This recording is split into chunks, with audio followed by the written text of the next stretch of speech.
Assalamualaikum. I am Muhammad Rohan Tanveer. Today we will discuss air and importance of air. Dear friends, air is present everywhere.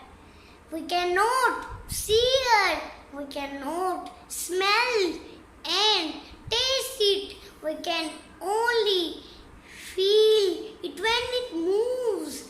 Moving air is called wind. Dear friends, all living things breathe air.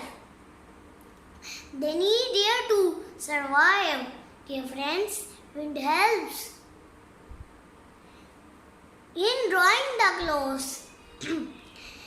Wind moves many things like kite and sailboat.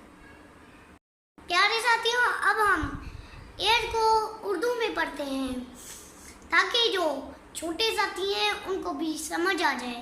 प्यारे साथियों, air यानी हवा, ज़मीन यानी हमारे सियारे पर होती है, क्योंकि हमें जिंदा रहने के लिए हवा की ज़रूरत होती है। हम इसे देख नहीं सकते और उसे सूंघ भी नहीं सकते, उसे चख भी नहीं सकते, लेकिन हम प्यारे साथियों, हम उसे महसूस कर सकते हैं।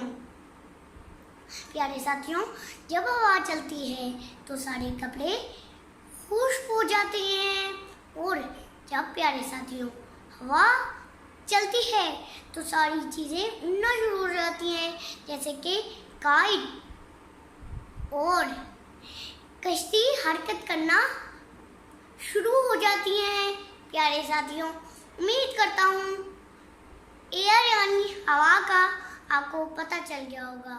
शुक्रिया।